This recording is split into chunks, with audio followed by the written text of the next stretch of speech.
Hey everybody, it's Devil Tongue. That's a mother. And we're coming to you again with the Devil Tongue and Phantom Other show on Spreaker.com. www.spreaker.com. Please continue to support and follow us. Like us on Facebook. Call us. Area code 347-954-6296. Email devil.tongue@gmail.com. You can also check us out on Twitter, Instagram, Skype. We have other platforms. Did you say Facebook? Of course I say Facebook. Okay. You know, and today is Thursday, March 14th. Let's talk about aggressive driving, because I'm pretty aggressive my darn self. Do I mean to be? I don't know. Sometimes it's necessary. I want to say defensive driving, but you know, the funny thing is, this is a report that was in USA Today through Gas Buddy. Gas Buddy, that app that lets you know where to get gas from when you need it. In any case,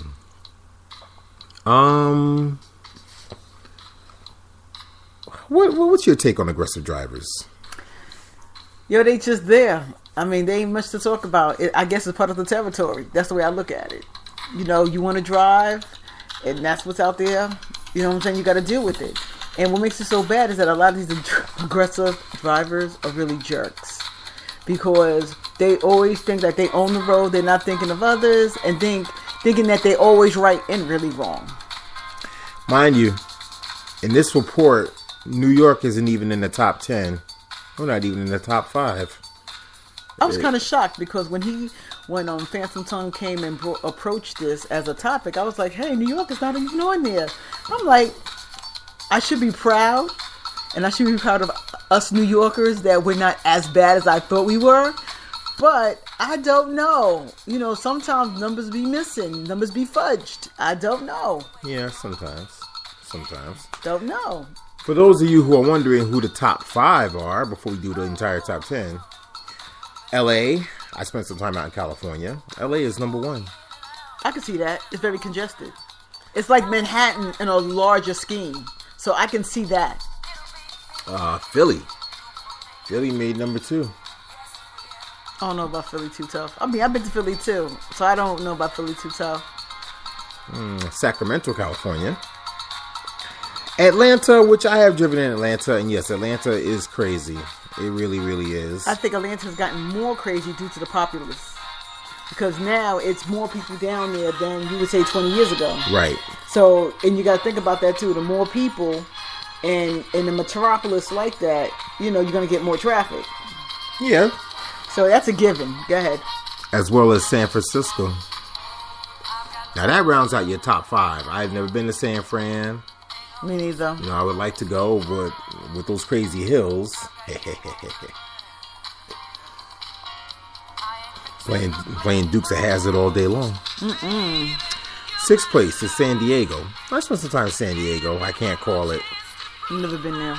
7th place, Orlando, Florida. Now, Orlando's in the top 10, not the top 5. I can tell you, Florida drivers, particularly Orlando, with all the tourists, yeah. I can see that. And then on top of that, you're not even dealing with your Floridians drivers. You're dealing with everybody who's coming into town drivers. So you're dealing with not just the American drivers, but foreign drivers as well. Yep. So, you know, you got a nice little combo going on there. Detroit makes number 8. Which is weird, because I thought like Detroit was not like a ghost town, but, you know, I don't know. It's weird. I can't call it. I haven't been. I've never been to Detroit either. But whenever I hear about Detroit, they always talk about like, you know, everybody's leaving, pulling out, nobody's living there. So I just thought it was a ghost town. Yeah, because the city's broke. Right. The city is still broke. How it's broke, I'm not sure. Number 9 is Austin, Texas. And finally, number 10, go figure, Las Vegas. I would say Vegas is. You know what? I don't know. I mean, I've been to Vegas, you know, and I don't remember drivers being aggressive. But, you know, it's funny. There's aggressive drivers everywhere, so you really can't. I mean, I guess you're looking at the larger number, the aggression of groups or whatever, and it's hard. Well, what it is that you have to always be alert, and I mean always. You can't slip for 1 second. That's basically true across the board, but in certain locales, where, I don't know, the streets pop out of nowhere, you just gotta be ready all the time. True. But the thing, also is that, remember, driving is a privilege, it's not a right.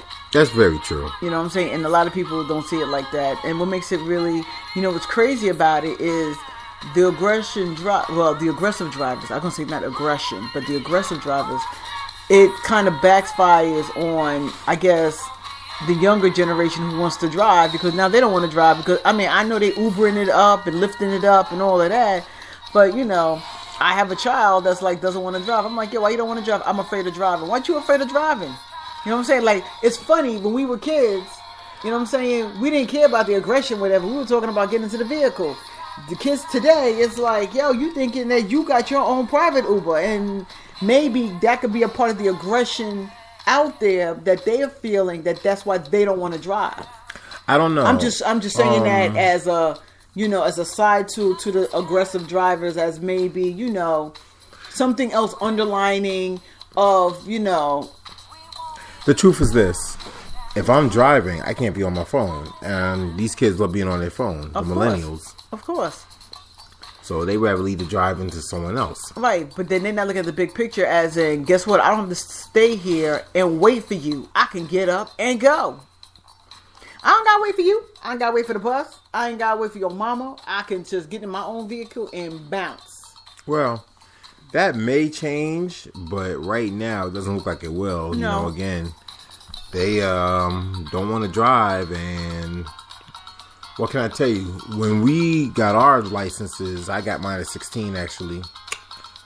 It was a 5-hour class. It's still a 5-hour class. It needs to be an 8-hour class. Yeah. That's the one thing that has not changed in decades, which I can't. Crazy about that? I remember when it used to be 3 hours, and then when I went for my thing, it jumped up to like 5. But yeah, right. And we're talking about driving, the defensive driving course. Well, no, it's not even defensive. Remember, you read the book first, you get your permit. Right, but that's what they used to call it, the 5-hour class. Right. But they got the defensive class now also, that you get your money off of your insurance. But back then it was called the defensive class you had to take. It's crazy. It is crazy because when you look at driving overall, I tell you, there are people who need to go back to school. Who are you telling, for real? But I was just I was just talking about the aggressive drivers with the kids today because like I said, I had one child who don't want to drive. And I said, why you don't want to drive? The child tells me he don't want to drive because he was afraid. I said, why are you afraid? Because basically what's out there. So, when you're looking at that and looking at the aggressive and everything. So I'm like, that does play a part. And, with us, it was like, we didn't care about the aggression. It was like, we in a damn car and we out of here. Like, who cares? You know what I'm saying? Exactly. I'm like, aggressive, not aggressive. You dumb as hell. I don't care. We going to be up there getting in the car and driving. But then I was like, really? But then, the other child is like, I'm going to learn how to drive. I don't care. Yeah. Don't care. But it's weird. I just, I was just using that as a factor, maybe, as in some people don't want to drive or don't want to learn how to drive because of the factors that are out there, which one could be aggressive drivers. Right. That's all. That's all I was just, tying that all up to. You're listening to Devil Tongue and Phantom Other on Spreaker.com, www.spreaker.com. And this episode is talking about aggressive driving. You need to learn how to drive defensively anyway because there's so many obstacles. You got pedestrians, you got cyclists, you got skateboarders, rollerbladers. And you know what really pisses me off right now? You have the pedestrians who be on their damn phones, walking across the street like, oh, well, you're not going to hit me. And I'm like, excuse me, but the light says don't walk. Well, because they're not paying attention. That's what it is. They're not paying attention, but remember, the driver has the ultimate responsibility. Now, I've seen near misses, including this morning, and the pedestrian gives the driver that very dirty look. You know the look I'm talking about. But then, sadly, there are also these hit and runs. Sometimes they're unsolved. Oftentimes they're unsolved. Mm-hmm. For whatever reason, the driver decides not to stop. I mean, it's just very sad and tragic. They're going to hit someone, take a life, and keep it moving. And I tell you, honestly, because we're all pedestrians, I am triple careful when I'm crossing the street.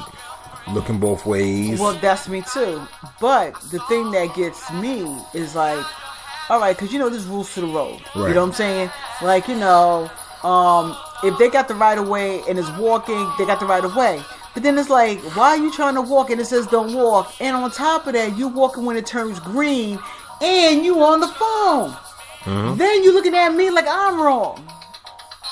We all have to be mindful that you've got to pay attention to the traffic signals. Just because you're a pedestrian doesn't necessarily give you the right of way. Doesn't necessarily mean that you're right. Right, because they were talking about, it was one day, and I know I'm getting information from TMZ, which is crazy. That's okay. But I remember Harvey was talking, and he was talking about, like, if you come out from the middle of the street and you come out and they hit you, that's not the driver's fault. He said, and another thing too is that what happened, let me get my thoughts together. Okay, what he said also was, if the light change, right, and it's blinking don't walk, and then you decide to walk, and that person gets hit, that's not your fault. Okay. And then the guy he was breaking it down. I mean, like, he was breaking down all the scenarios where it was the pedestrian's fault because that's what they do all the time. But then technically, they don't get, the liability doesn't fall on them. The liability does fall on them, but not on the driver. But the question is, are you sure that that's not state specific? In other words, does it vary from state to state? Oh, no, well, he was talking about New York. So okay. Because he was like, an incident happened where the person, I guess, darted out. Right. In the middle of the street, like jaywalking basically, but they weren't walking, they darted out and they got hit. Right. And so he basically said, as long as you stay there, there's not gonna, no charges are gonna be there because you stayed, number one, and the person came out from between two cars. Mm-hmm. So that was that. Then he started breaking down other scenarios. He was like, also if the person's crossing the street and they don't have the right of way and you hit them and you stay there, you're not, you're not liable for that accident because the person should have stayed on the corner and not crossed the street. Okay. So he was just giving you scenarios. Right. And so I was like, oh shoot, like he was just telling you, it was like food for thought. You know what I'm saying? And that was that. Got it. That makes sense. Makes a lot of sense. Because the thing is, when you're behind the wheel, you have so many responsibilities. As cars, as they make the newer vehicles, radar and cameras, the driver still has to just be prepared. They do. Just because it says cruise control doesn't mean that you put it on cruise control and sleep. Oh my God, the Tesla drivers. Yeah, I'm putting you on blast. Because just because your car is smart doesn't mean you are. You're not supposed to program it for home and then knock out. That's You know what? They think they are. They think they're in the Jetsons. Because remember, like, the Jetsons had it like that, where, you could program your car to get you home. But then on top of that, you was in the air, too. Mm-hmm. But still, that's crazy. I was, like, bugging off for that. But you know what it reminded me of? A long time ago, there was a story of this man. He had an RV? And he had cruise control on it. So he was on the highway, whatever like that, whatever. He put the car on cruise control, and then he went to the back. And then the RV went into a ditch. It went to, it crashed. And so they asked him, like, yo, dude, what happened? He said, I put the thing on cruise control. I thought it was going, it's going to automatically start taking me where I got to go, blah, blah, blah. I said, you so dumb. I said, cruise control means that you don't have to be putting your foot on the dang speed all the time, on the gas all the time. My man thought it was going to control the RV. Like he was gonna cruise, like get to, let's say, Jersey to Tampa, Florida, and